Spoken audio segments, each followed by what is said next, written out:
Լուրեր լրատվական ծրագիրն է եթերում, բարև ձեզ։ Հայաստանի Հանրապետության Պաշտպանության նախարարության հաղորդման համաձայն հուլիսի 29-ին ժամը 23-ից սկսած հայ-ադրբեջանական սահմանի Գեղարքունիքի հատվածում արձանագրվել են ԱԹՍ-ների Հայաստանի Հանրապետության օդային տարածք մուտք գործելու փորձեր։ Բոլոր փորձերը կասեցվել են, մասնավորապես խոցվել է Ադրբեջանի զինված ուժերի սպառազինության մեջ գտնվող Aerostar տիպի անօդաչու։ Ադրբեջանը երեկ գիշերը կրկին փորձել է անօդաչուներով մտնել Հայաստանի Հանրապետության օդային տարածք։ Հայտնում է Պաշտպանության նախարարությունը, նշելով, որ Հայաստանի Հանրապետության զինված ուժերի հակաօդային պաշտպանության ուժերը կասեցրել են դրանք, խոցելով Aerostar անօդաչու, որի բեկորներն ընկել են Վանևան գյուղից 3.5 կիլոմետր դեպի հյուսիս։ Aerostar-ը մարտավարական անօդաչու թռչող սարք է նախագծված եւ կառուցված Իսրայելի պաշտպանության ուժերի կողմից հետախուզության, դիտարկման, թիրախավորման համար։ Ադրբեջանը հուլիսի 23-ին էր փորձել ԱԹՍ-ով հետախուզում իրականացնել հայ-ադրբեջանական սահմանի հարավ-արևմտյան ուղղությամբ, սակայն Հայաստանի Հանրապետության զինված ուժերի հոբ ստորաբաժանումներին այդ անգամ եւս հաջողվել էր կասեցնել ադրբեջանական ԱԹՍ-ի մուտքը Հայաստանի Հանրապետության օդային տարածք։ Հայ-ադրբեջանական սահմանի լարվածությունը մտահոգել է ԵԱՀԿ Մինսկի խմբի համանախագահներին։ Նրանք Հայաստանի եւ Ադրբեջանին կոչ են արել անհապաղ նվազեցնել լարվածությունը, ձեռնպահ մնալ սադրիչ հռետորաբանությունից եւ գործողություններից, ամբողջությամբ կատարել իրենց պարտավորությունները նոյեմբերի 9-ի հայտարարության եւ հրադադարի մասին այլ պայմանավորվածությունների համաձայն։ Համանախագահները հիշեցրել են նաեւ իրենց առաքելության մասին, առաքելություն, որն Ադրբեջանը պատերազմից հետո մերժում է։ Չնայած Ադրբեջանի քմահաճույքներին Մինսկի խումբն առաջին անգամը չէ, որ կողմերին կոչ է անում հնարավորինս շուտ վերադառնալ բանակցություններին համանախագահների հովանու ներքո, հիշեցնելով նաև իրենց միջնորդությամբ երկկողմ խորհրդակցություններ կազմակերպելու առաջարկը։ Ադրբեջանում ծաղրել են համանախագահների այս հայտարարությունը։ Ալիևի անձնական քարոզչամեքենա Հաքինազը Մինսկի խմբին հասցեագրված հոդված է հրապարակել, որը հետևյալ կերպ է վերնագրել. Համանախագահները կարծում են, որ Աղդամը դեռ հայերի մոտ է, իսկ Մամեդյարովը նախարար։ ԵԱՀԿ Մինսկի խմբի համանախագահության շրջանակում Լեռնային Ղարաբաղի հակամարտության խաղաղ կարգավորման գործընթացի վերսկսումը կարևորվել է նաև Հայաստանի Հանրապետության արտաքին գործերի նախարարի պարտականությունները կատարող Արմեն Գրիգորյանի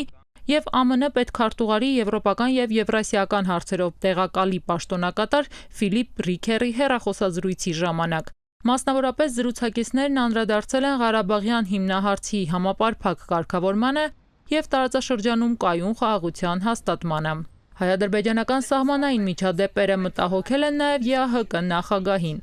Ան Լինդեն կողմերին կոչ է արել հիմնվել վերջին հումանիտար քայլերի վրա եւ ամբողջությամբ կատարել նոյեմբերի 9-ի հայտարարությունը չլուծված խնդիրները խաղաղ ձևով լուծելու համար։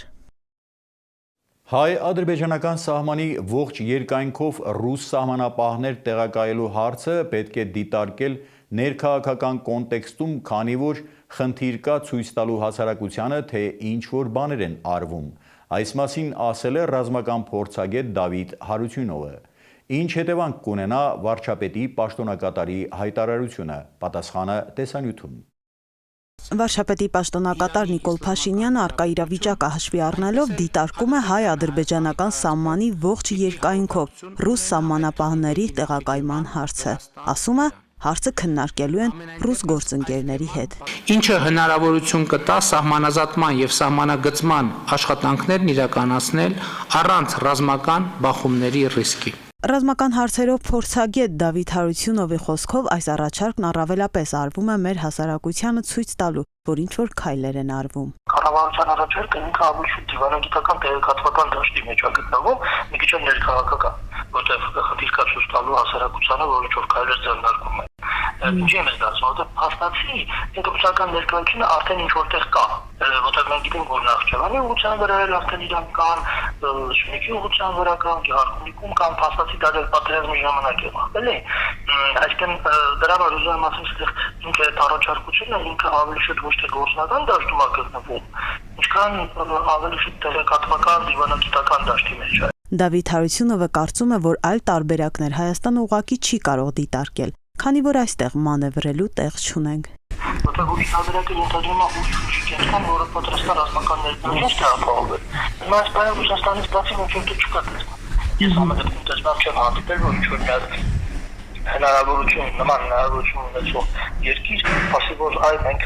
պատրաստ ենք հիմա ձեզ որոշակի զորախումբ ուղարկել։ Դրա համար իրականում այստեղ մենք ցավոք սրտի մանևրը տեղը շատ չէ։ Հարությունովը նշում է, որ այս հայտարարությունը փորձ է սահմանային ճգնաժամից լուծում գտնելու։ Այն է քարոզչական քայլերով փորձել Ռուսաստանին եւ հապկին ներգրավվել։ Ինչ վերաբերում է ռուսական կողմի արձագանքին, ապա ռազմական փորձագետը կարծում է, որ այն շատ դիվանագիտական էր եւ փաստացի նրանք հրաժարվել են առաջարկից։ Այսինքն առնվազն իրանք հիմա այս բանին հստակ չեն ֆիքսել, որ ուզում են դա անեն ու կանեն։ Իսկ դա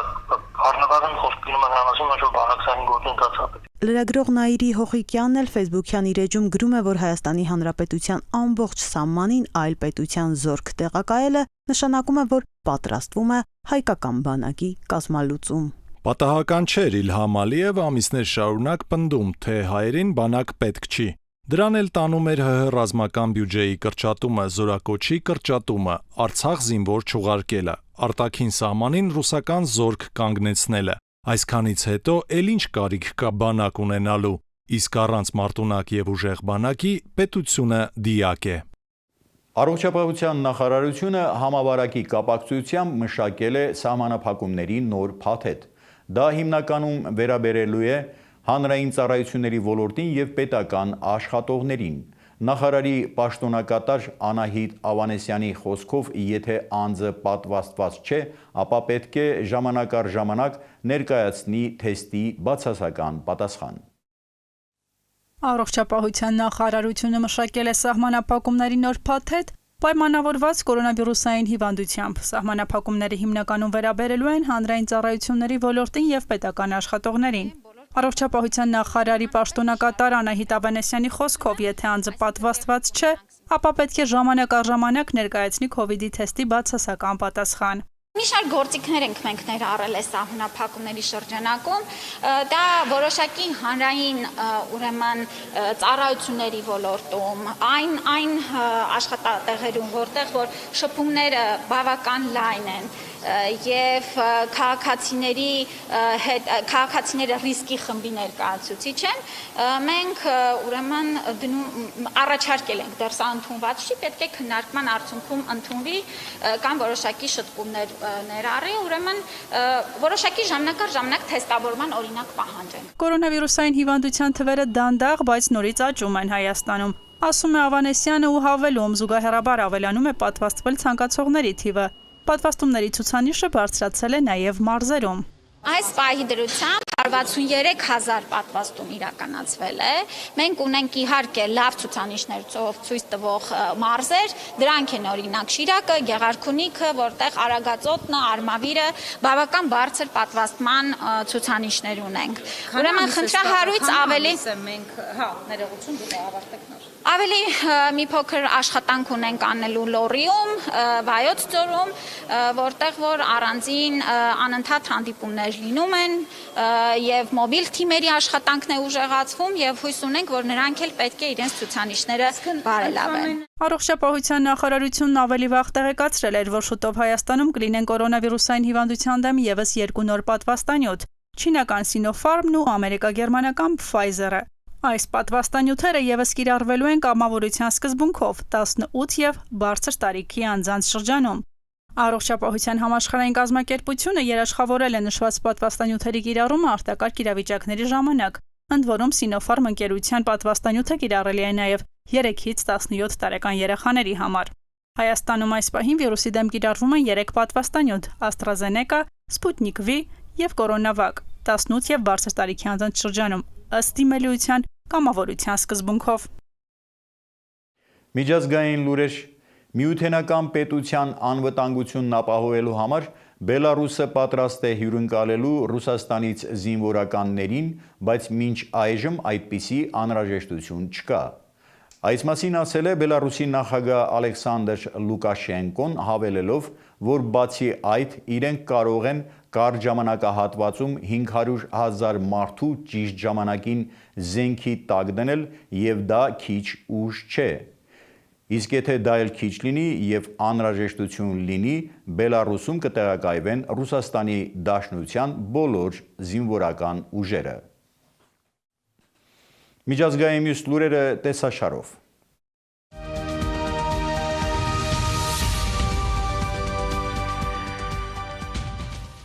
Ռուսաստանի Դաշնության նախագահի մամուլի քարտուղար Դմիտրի Պեսկովը մեկնաբանել է Միացյալ Նահանգների նախագահ Ջո Բայդենի հանդիպումը Բելարուս ընդդիմադիր քաղաքական գործիչ Սվետլանա Տիխանովսկայայի հետ, նշելով, որ ամերիկացի առաջնորդի հանդիպումները նրա ինքնիշխան գործն են, դա չի ազդում Բելարուսում իրավիճակի վրա։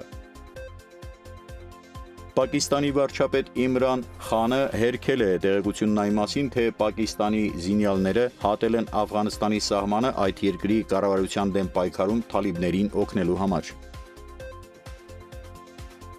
Մոլդովայի Եվրոպամետ գործողություն եւ համերաշխություն կուսակցությունը, որը հաղթել է խորհրդարանական եւ նախագահական ընտրություններում, իր քաղաքական ծրագրի իրականացման համար ԱՄՆ-ի աջակցության կարիքն ունի, նախագահ Սանդու։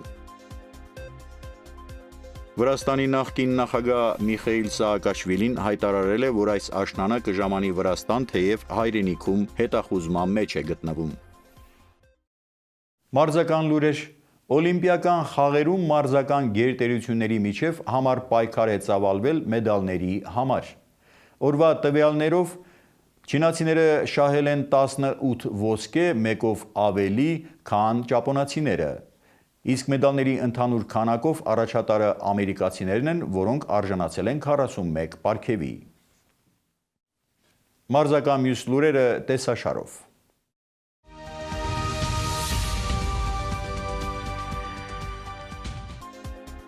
Տասը թիմի մասնակցությամբ տրվել է ֆուտբոլի Հայաստանի Պրեմիեր լիգայի նոր մրցաշրջանի մեկնարկը։ Երևանի Արարատը կոնֆերենցիաների գավաթի որակավորման փուլի Շլոնսկի հետ պատասխան հանդիպումն ավարտեց 3-3 հաշվով, սակայն առաջին խաղում պարտվելու պատճառով դուրս մնաց մրցաշարից։ Թենիսի օլիմպիական մրցաշարի եզրափակիչում կհանդիպեն ռուսահայ Կարեն Խաչանովը եւ գերմանա-ռուս Ալեքսանդր Զվերևը։ Օդերևութաբանների կանխատեսմամբ հուլիսի 31-ին առանձին շրջաններում հիմնականում գիշերը եւ կեսօրից հետո սպասվում է անձրև եւ ամպրոպ, առանձին շրջաններում հնարավոր է նաեւ կարկուտ։ Օդի ջերմաստիճանը աստիճանաբար կբարձրանա 2-ից 4 աստիճանով։ Լուրեր լրատվական ծրագիրներ եթերում, ես ձեզ հրաժեշտ եմ տալիս, մինչ նոր հանդիպում։